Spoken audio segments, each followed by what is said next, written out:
Today on Straight Talk Africa, a conversation on the need to change the education curriculum in Africa to prepare students to be more productive in the real world.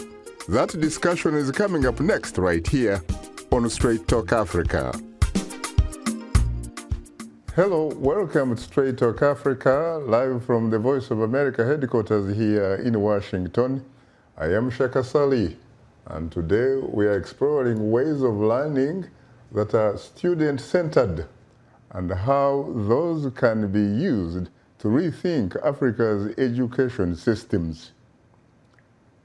Education has the power to transform people worldwide, but some argue the effectiveness of current African educational systems are outdated, and governments need to rethink how to make programs more competitive. My colleague Paul Ndiho explains. A UNICEF report titled Education Under Threat in West and Central Africa warns that a deliberating targeting of schools, students and teachers is sweeping across the region. More than 1.9 million children have been forced out of schools due to an upsurge in attacks and threats of violence against education facilities. Education remains a fundamental tool to alleviate poverty in most African communities. Educational systems worldwide are undergoing massive transformation and development. For example, in Ghana, TechAid has developed a different solution to deliver educational content to rural schools using new technology. TechAid has developed e-solutions to tackle some of the country's challenges by building a network of over 70 educational labs in rural areas. Kafui Prebi is one of the founders of TechAid. We've been in this space for close to 10 years, delivering technology solutions in education and supporting rural development. And two of our key products that we've developed over the period is EduLab, which is our education computing solution for schools, and with the latest one, which is Asanka, which is our content delivery system. Kenya's Discovery Center, a social enterprise, is also trying to change how kids learn in schools. They have developed creative ways to make science, math, technology exciting and interactive. Daniel Gichuki Muhoro is the Chief Executive Officer. Children's innovation and inquisitive nature needs to be nurtured so that when they get to preteen, they are still inquisitive. A World Bank study says education in Africa is underdeveloped and has been a low priority for decades despite a tremendous increase in student enrollment at all levels. Dr. Rollins Muganga, author of You Can't Make Fish Climb Trees, is proposing to overhaul the current educational systems across the board and perhaps adopt the authentic learning educational model. In Cameroon, Sophie Ngasa has created a curriculum based on sciences, technology, engineering, and mathematics. She says targeting students as young as 8 years old with digital skills prepares them for relevant career opportunities in the future. The technical schools that we have in Africa, particularly in Cameroon, is that the laboratories are not equipped. You have students doing a lot of theory and little practicals, and this limits them a lot. So they go to school and finally graduate and they can't really practice and they're not able to be competitive in the job market. Students learn how to develop websites, programs, apps, games, and how to code. I'm really interested in the computer world. My dream is to become a web developer, and I think STEM is going to get me to where I want to go to. Ghanaian teacher Saski Pase, who wants to make schools more appealing to students, has created an unconventional method. The confidence level of expression was very low, and I found out that the interaction between the kids and the teacher, which is a teacher-pupils relationship, was very low. So I decided to come out with a dance which will build up this great companionship between the teachers and the kids, and also to build up their self-confidence in class as well, and to make school attractive to these kids so that they won't miss school. Perhaps Africa needs more people like Pasi, who are thinking outside of the box, changing their communities and inspiring a whole new generation of young students. Paul Ndiho, VOA News, Washington. Thanks, Paul, for that interesting report. And joining us today is our distinguished guest, Dr. Lawrence Muganga, author of the book, You Can't Make a Fish Climb Trees, Overcoming Educational Malpractice Through Authentic Learning. He is also a policy and strategy advisor and often consults with schools and international aid organizations on how to deliver meaningful learning. Well, I have to say, from the deepest better part of the bottom of my Kabale heart and soul, that I am profoundly honored and exceedingly humbled to have the opportunity to host you on Straight Talk Africa for the first time. Indeed, for the first time.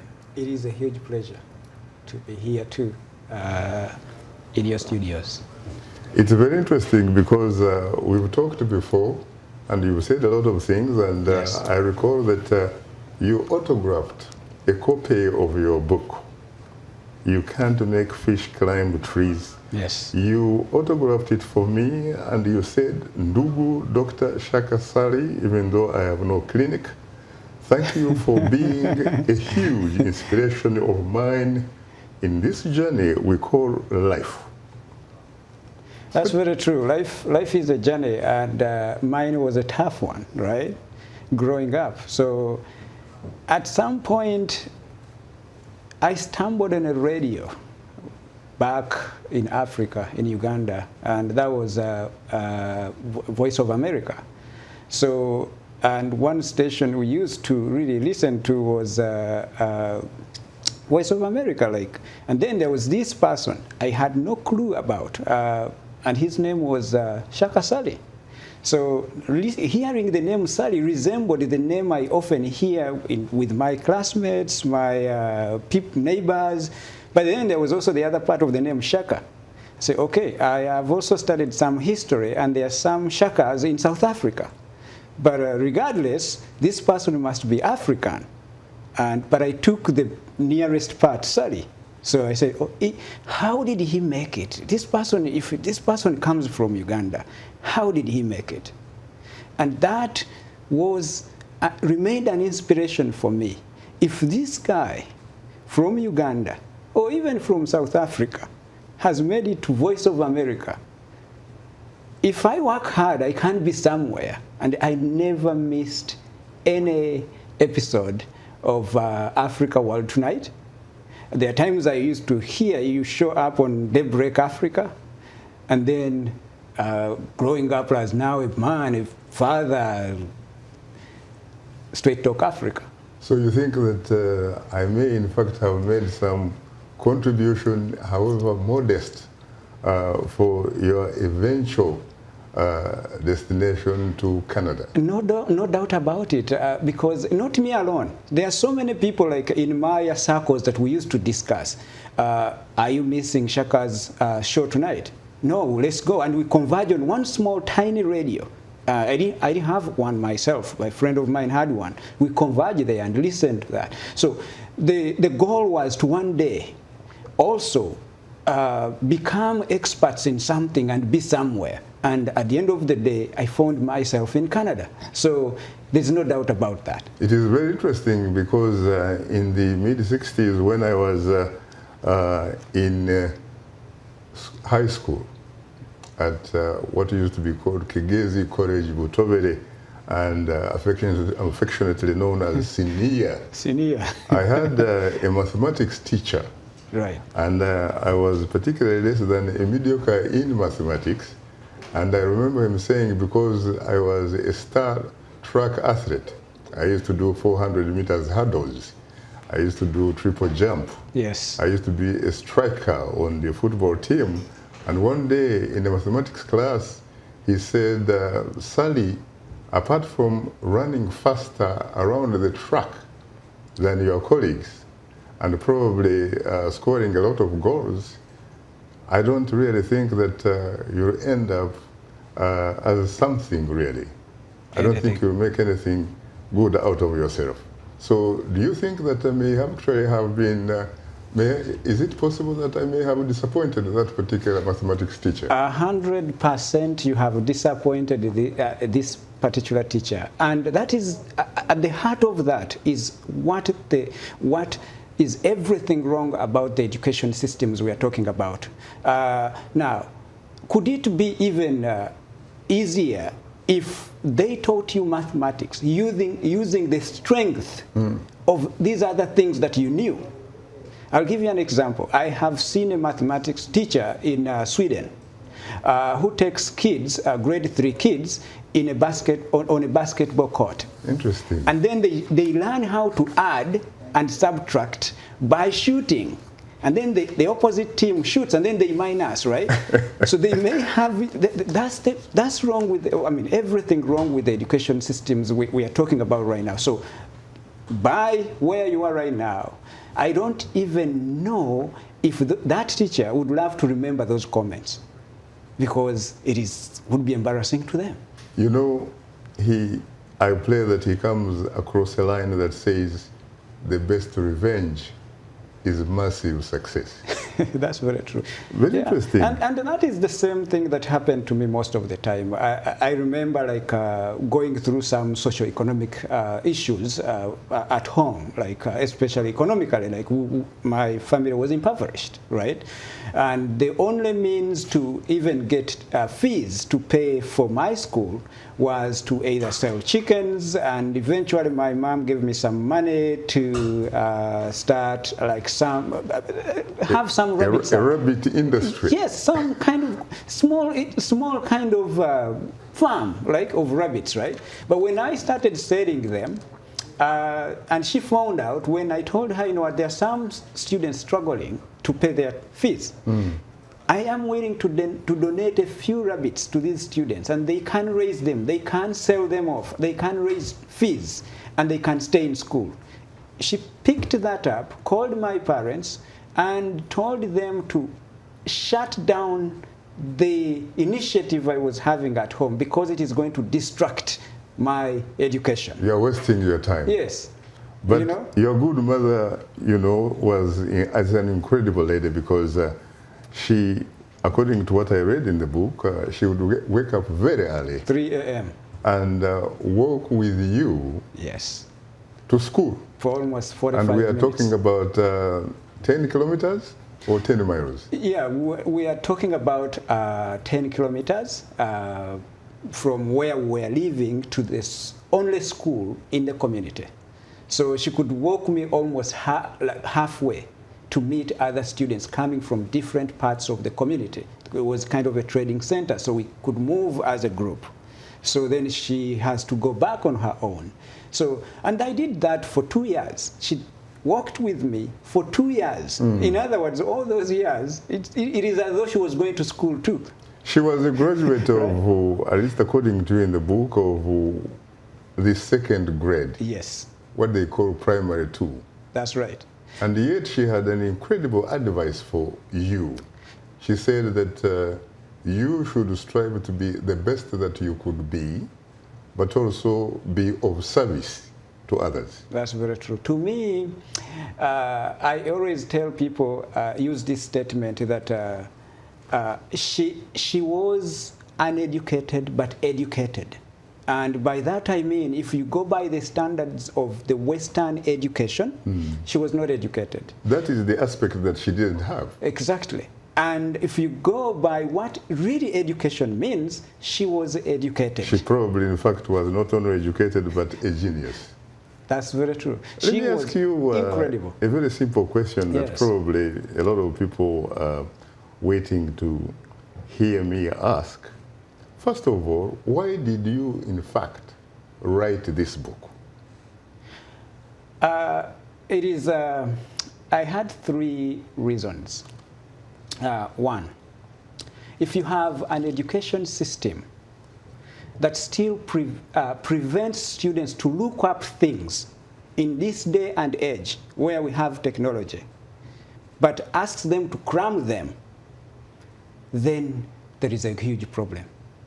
And someone needs to talk about that.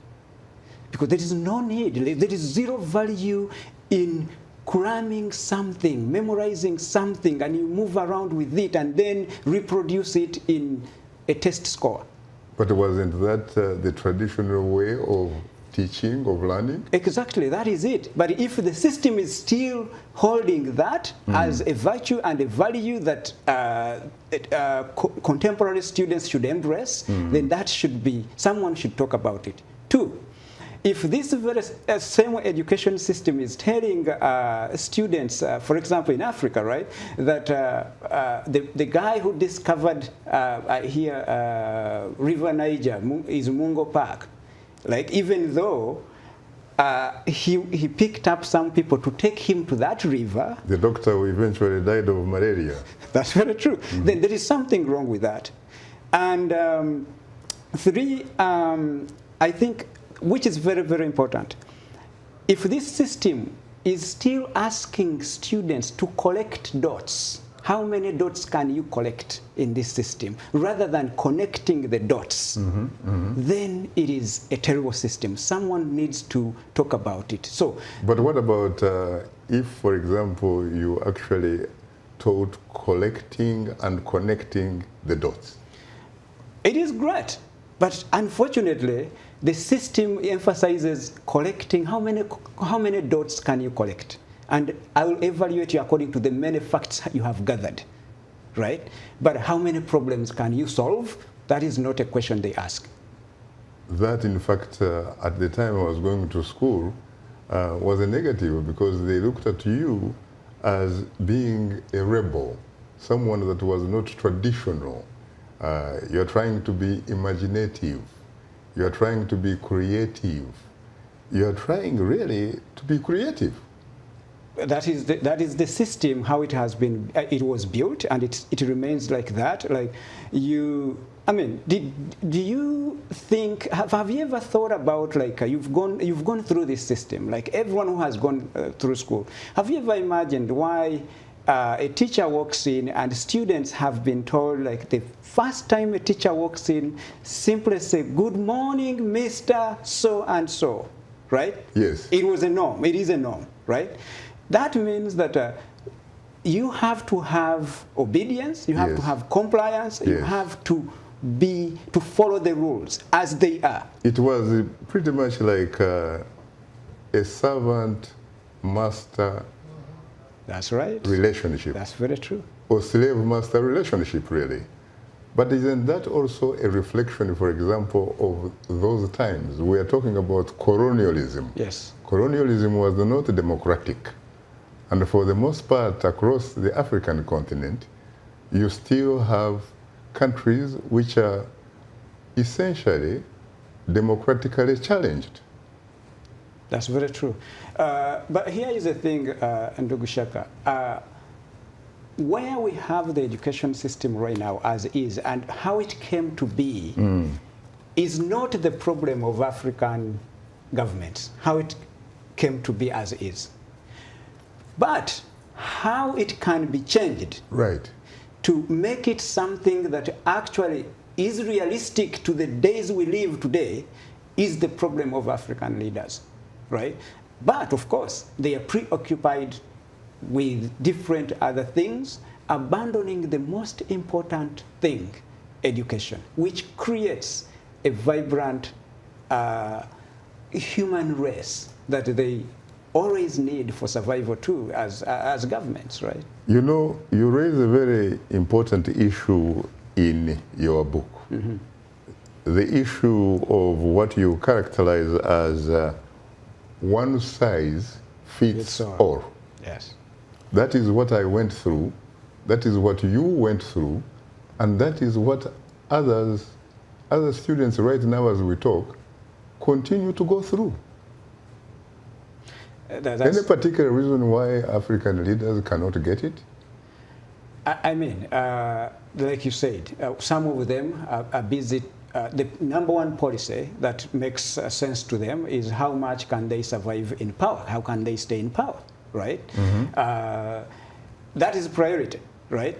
So, but they pay less attention to the education of students. And I'll give you an example of the entire, 23% of the world's population, about 23% is a student community, about 23%. But they're still going through what we are going through, what you and I went through, right? And the system that tells them that, you know what, follow rules, be like your peer. I will process you this year, but if you're defective, I'll hold you until you become well processed to go to another level, right? And once you're done and I've processed you so well, and when I say processing, you understand how the language like that is similar to the industrial age kind of situation, right? So once I process you well, I'll take you to the something we call the world, and you'll fit in, you'll get a better job. But that's not true. The real world doesn't look like that. You're supposed to be a robot, and you're supposed to be subjected to exams. That's very true. Is there any evidence to suggest, for example, that passing an exam is a measure of intelligence, or is it in fact a measure of effort? I will tell you that you've been a student, I've been a student, too much research is out there. What it is not is that passing an exam will never transition into success in life, right? For sure. And so there is no need really for example, talking about final exams, because in fact there is no such a final exam that actually goes with you in real life, because a final exam should at least reflect the fact that you have earned the skills for survival. The truth is, the education system does not mirror the real life we live in. Because in the real life, who is going to ask you to write an exam, right? Who is going to, the only thing they are going to ask you is, there is a report you have to write. And if you get a few facts not realigning to what was talked about or the work that has been done, you'll consult someone who will give feedback. It will leave one person to go to another person, and you'll get the finished product you want, right?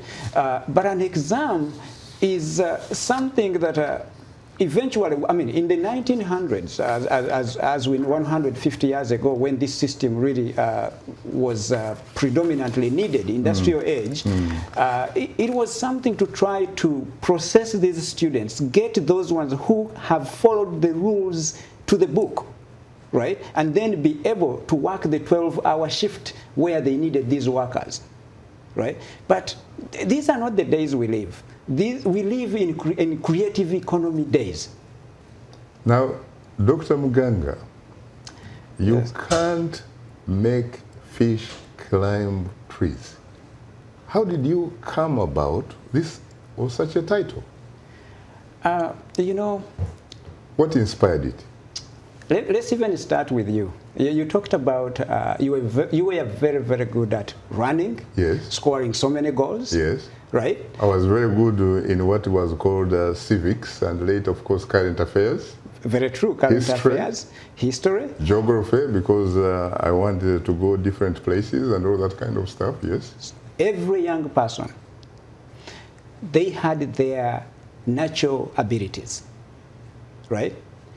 But what the education system does, they sit you in a classroom with all your natural abilities, passion, dreams, and everything. You come with them in this classroom, and another student comes with them, but you are taught something different, and they are going to assure you, including your parents, that stick in school, listen to your teachers and your professors, everything will be all right, right? In other words, they are educating you out of your natural abilities. In other words, they are teaching a fish to climb a tree. Meaning, if you had actually concentrated on who I am, what I'm passionate about, my natural abilities, it could be easier for me to be something I want to be in the quickest means possible. But you're asking me to become an economist, but I want to really become a chef, right? Cook all the best meals there is in life. So you're teaching that fish to climb a tree. So that kind of behavior, which I call an education malpractice, motivated me to come up with such a title. Really? Yes. You know, there is a saying that all of life is about passion. That's very true. Action and reaction. And that to ignore the passion, action, and reaction of your time or your generation is to risk having really not lived at all, occupying space. Do you agree with that? I agree, 100%. And that's the very, if you've read this book, it is a call. Long term, I want really to point out the inadequacies of the education, the school system, that is failing to transition students into their passions, becoming really settled in their passions, or even going into the workplaces where they belong. But in the context of one size fits all, do they really care about people's passions? You know, previously they didn't care. But I think where we are right now, we are at a time where they have to care. They have to care because I foresee the death of college, the death of universities as we know them, right? One, there are certain fundamentals we shouldn't really forget. One, you realize that in so many countries, the population growth rate is reducing.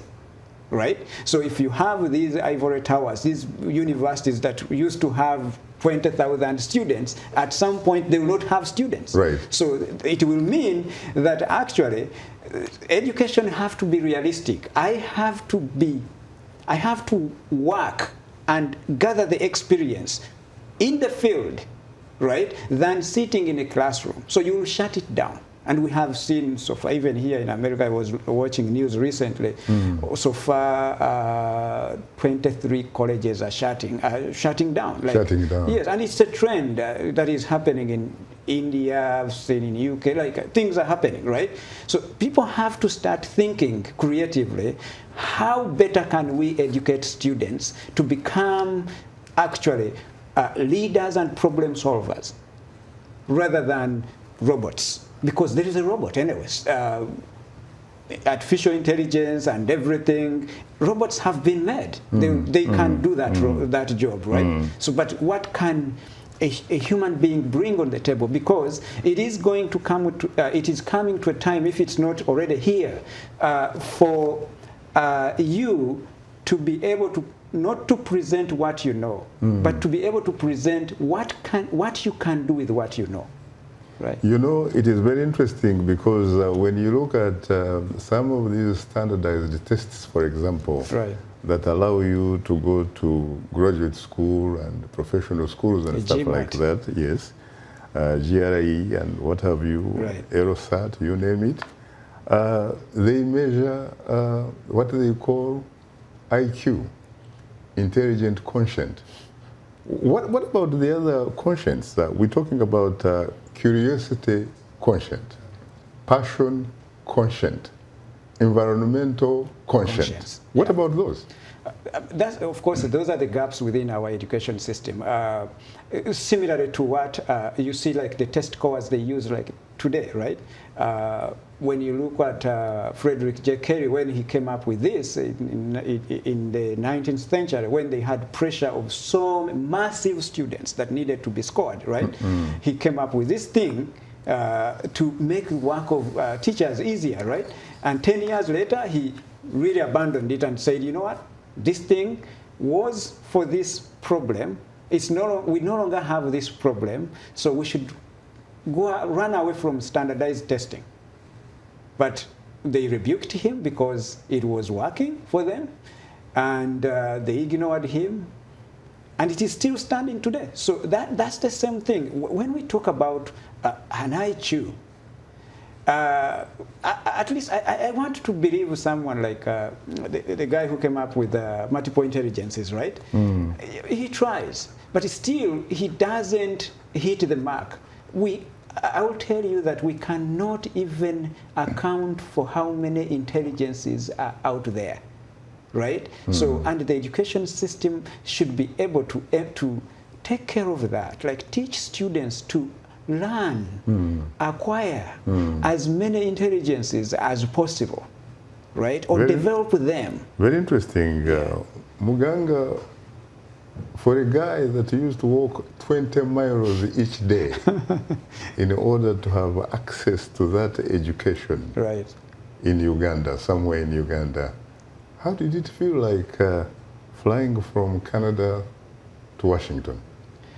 You know, like I was talking to some of the staff before we came on air that everything I find in Washington is big. Really? Compared to what you see in Canada, right? Yet Canada is bigger than United States in terms of land mass, yes, land surface, right? Despite the fact that we have only about 36 million people. And, Africa is much larger. It's probably, the US probably can fit in Africa 4 times. So asking me how I felt is, I begin to mirror that child who is in Africa right now. And is beaming with the hope that I'll make it someday. The only thing I can say is that, yes, you can make it. If you do the right things, if you put in the time, if you put in the work, you will do this. But I also call upon the leaders to help that child, to make sure that first the system is really at least supporting this child to realize their dream. It is an interesting... they have to care. They have to care about this child. They have to care about this student because... that is the future of Africa. Yeah, it is. There is one thing I always tell people that they always say that receiving a great education means that you're going to succeed and be happy in life. If it is not true, we should stop telling ourselves that that is very true, right? And we should do something about it. So even these leaders should actually look in the mirror and really tell themselves that these systems are not working. We should and have to do something about them and change things. Well, there is a saying that to whom much is given, more is expected. Time is not our best ally. You are tuned into Straight Talk Africa. We'll have more of a discussion in a moment, so please don't go away because we'll be right back with you.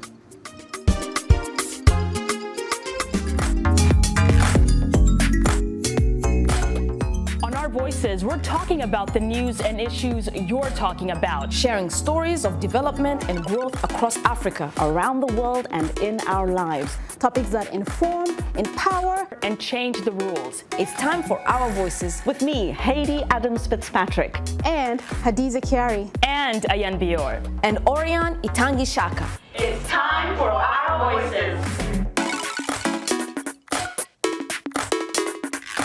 Today's youth are not just the next generation of African leaders, they are today's leaders. And this is the time to invest in them, today, not tomorrow. So let's connect, let's engage with each other on issues that will transform our societies. Innovation, leadership, entrepreneurship, things that you're doing to move the continent forward, to make you the greatest generation that Africa has known. It's Up Front every Wednesday, 1730 UTC, right here on The Voice of America.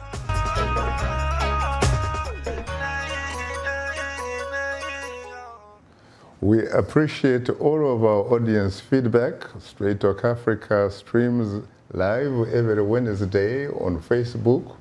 Be sure to watch our show there and leave a comment. Now let's look at what's on tap for next week's program.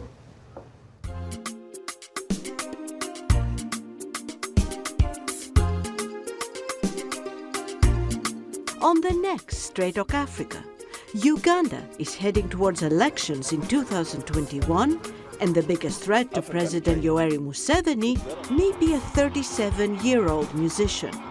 The future of Uganda on the next Straight Talk Africa.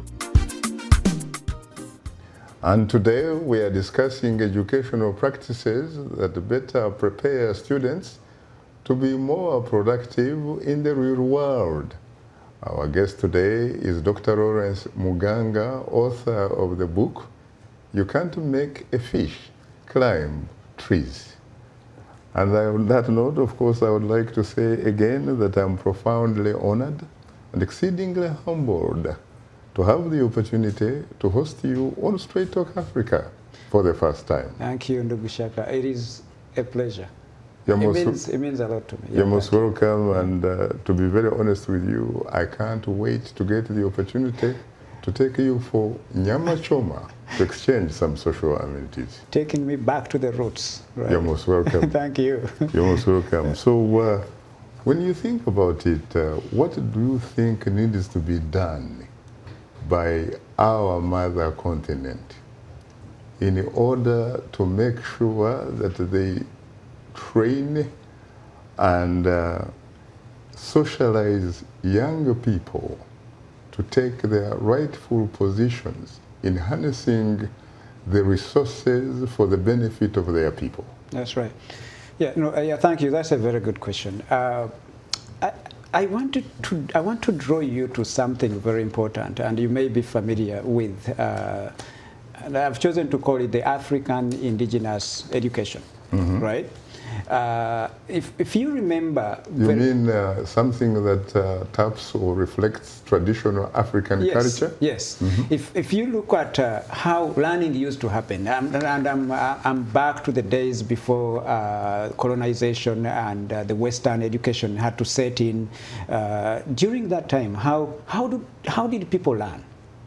So the most important thing there was that everyone was trained for a particular role to play in a community. True. Right? True. So the training happened with a purpose, and they knew what they were going to do. And they had someone like the equivalent of a coach today, the equivalent of a mentor, a facilitator, a guide. Philosophers. Yes. Yeah. That is education, right?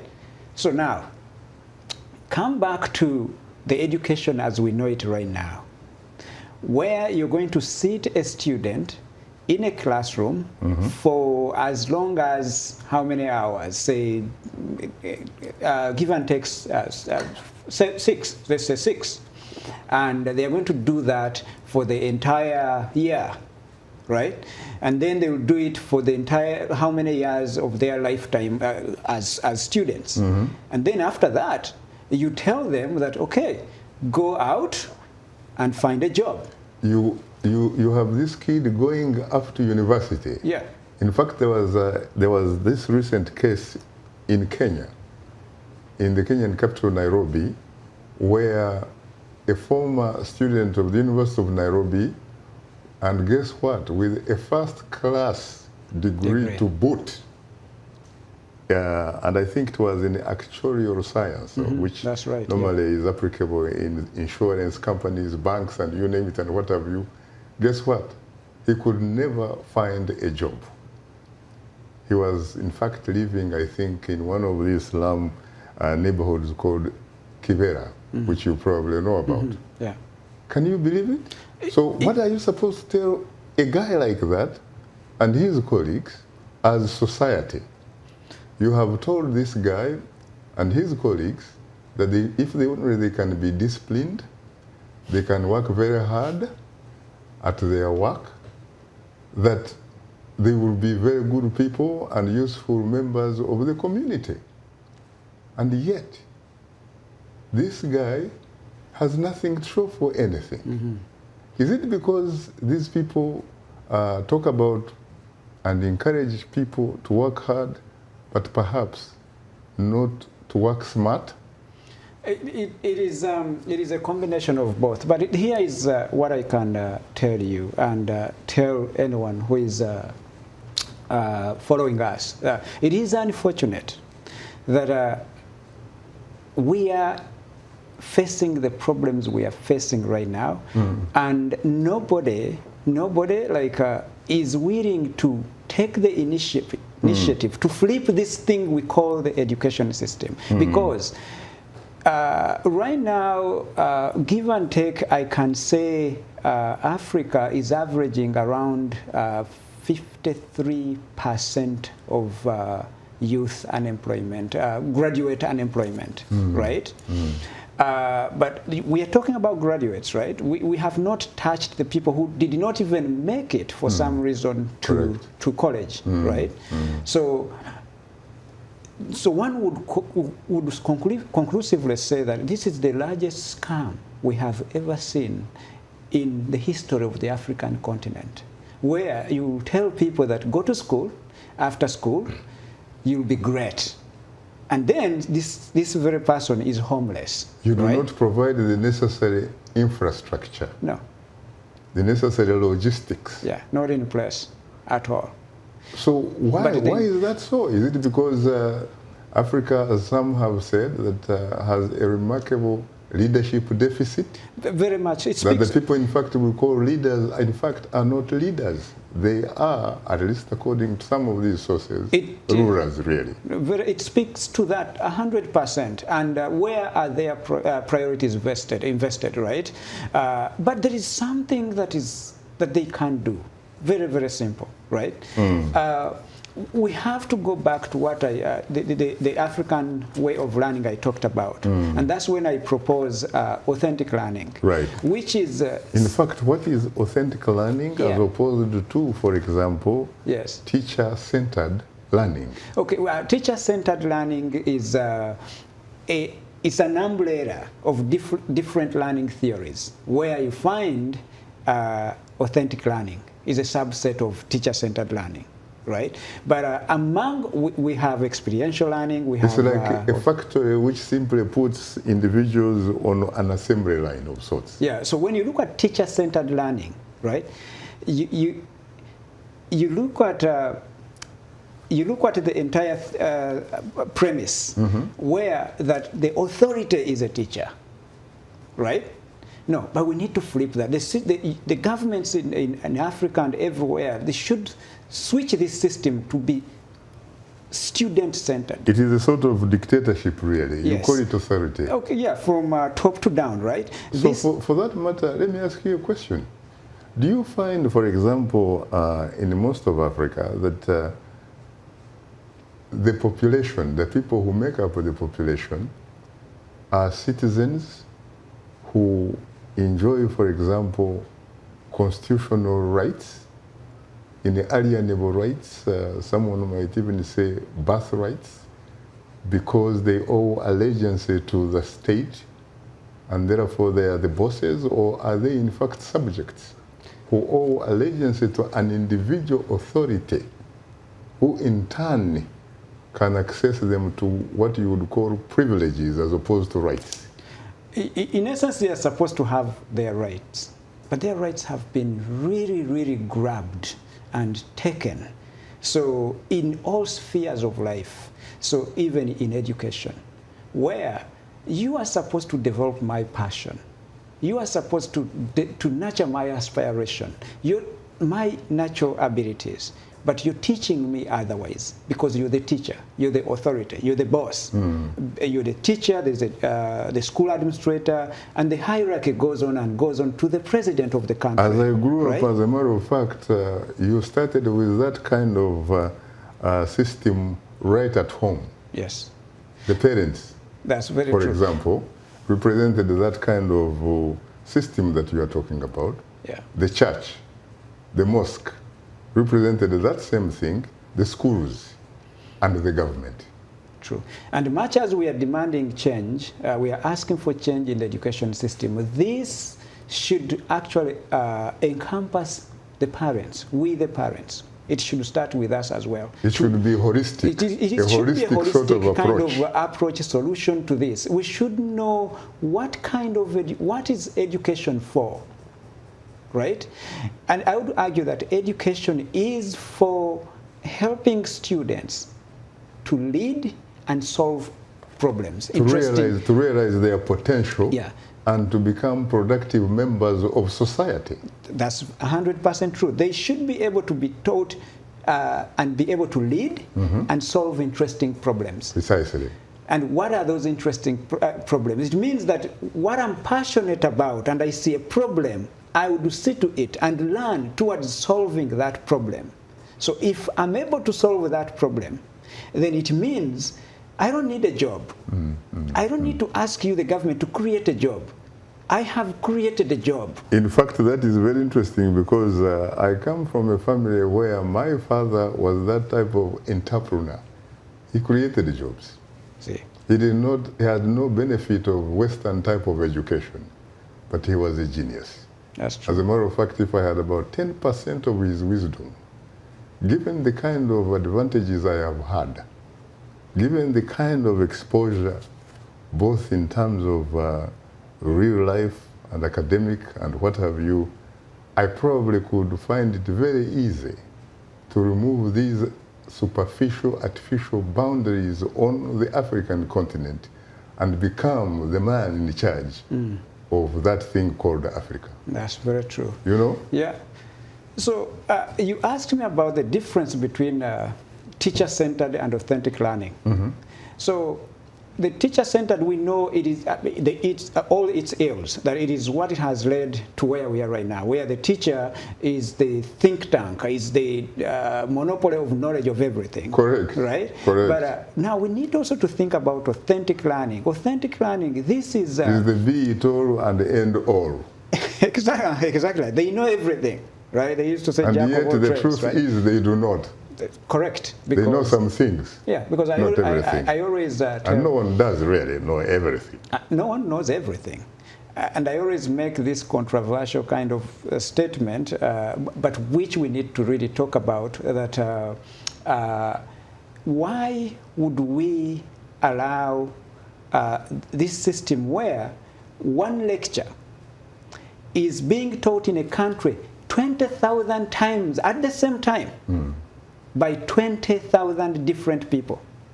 Yet, we could actually have one amazing person who knows how to make that lecture and delivers it using technology to these 20,000 students. How much money do you save? Right? A lot, definitely. Yeah, so authentic learning, we are talking about real life learning that allows students to take their learning out of the classroom, right? And be able to do something, solve problems within their communities, right? In line of what they are interested in. So that means government should facilitate that by changing the curriculum.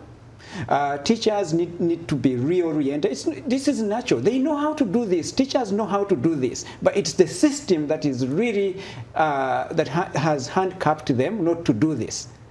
Right? Then, individuals should be able to account for their positions. Because I wonder, when you are a university professor at a particular university, and after 5 years, you find everyone you have taught is not doing anything, is not contributing to society, is not contributing to themselves, is not contributing to the parents that had to foot their tuition fees when they were going through school.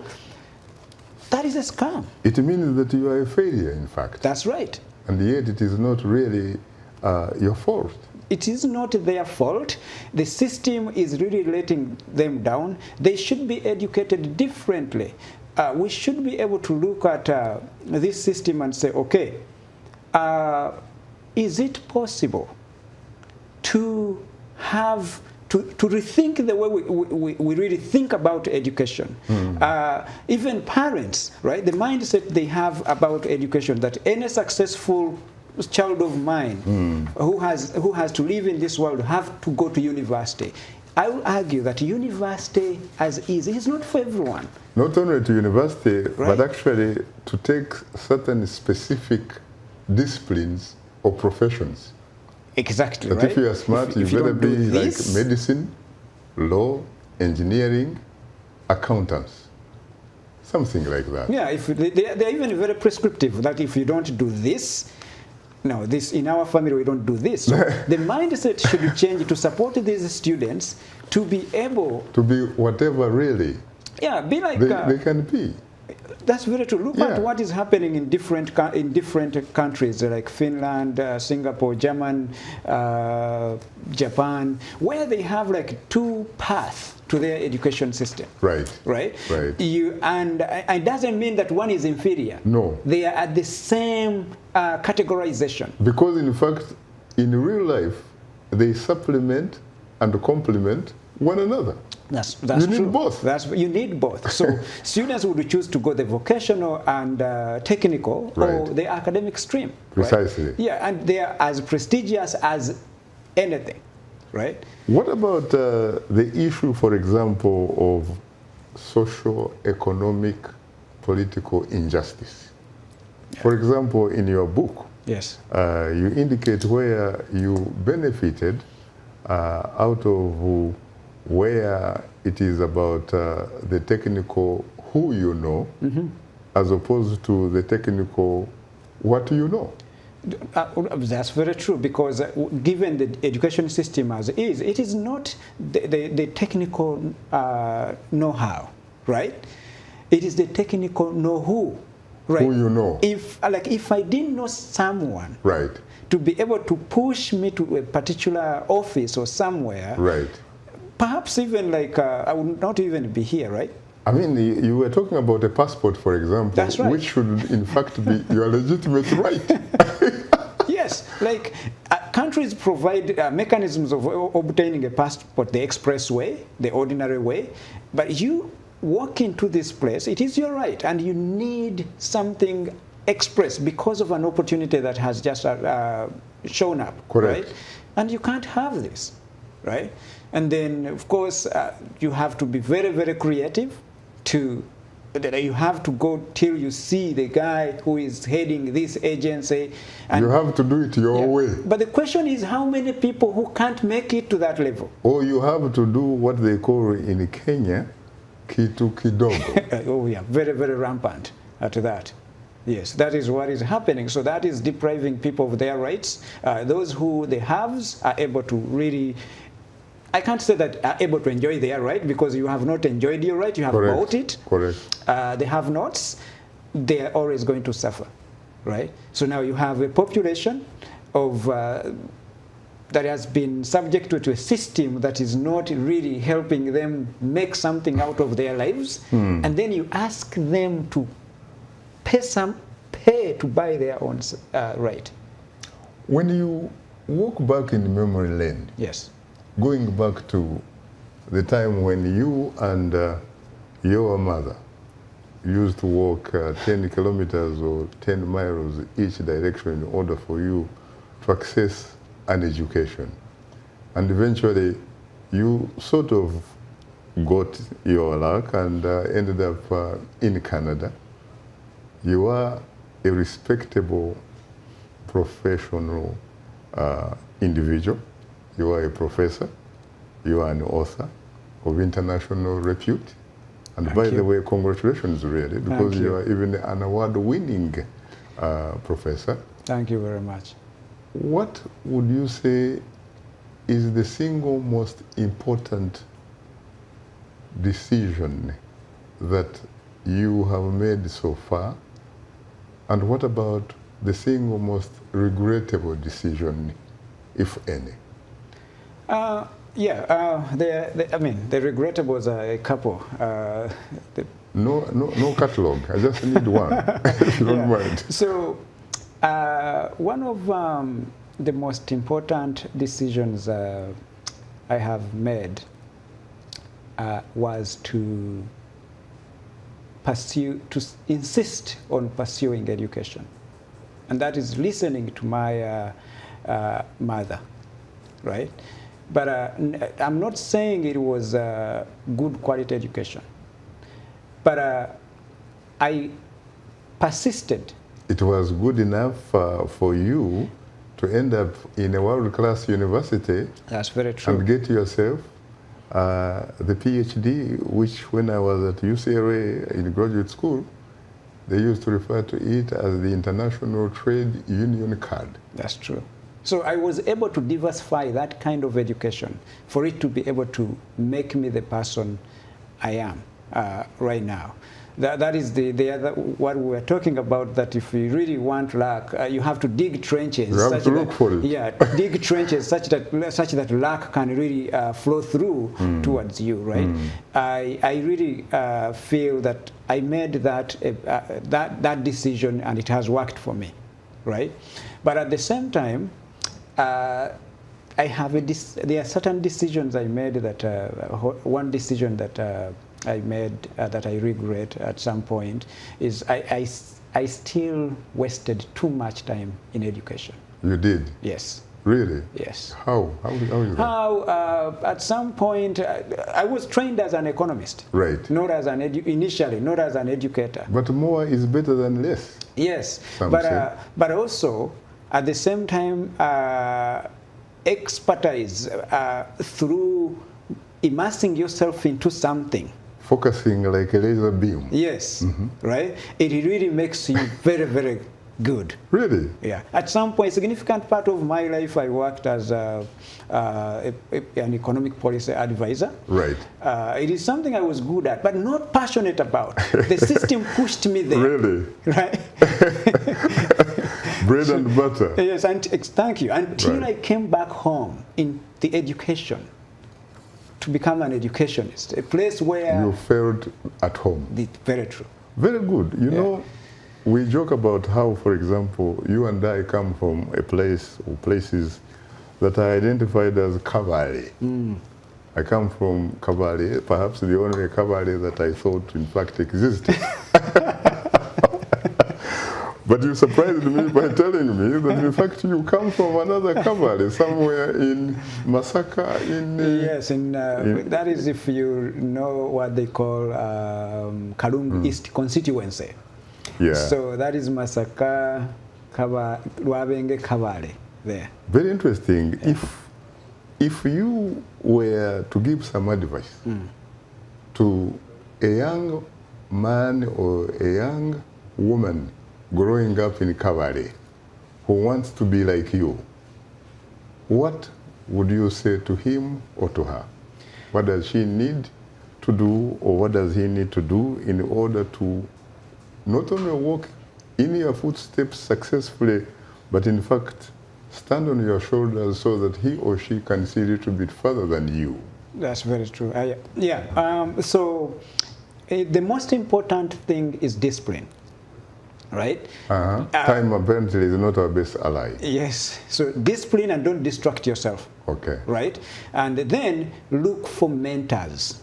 Look for mentors. Forget about teachers. Look for mentors in life. Very good. Push you far. Yeah. On that note, our distinguished guest today has been Lawrence Muganga.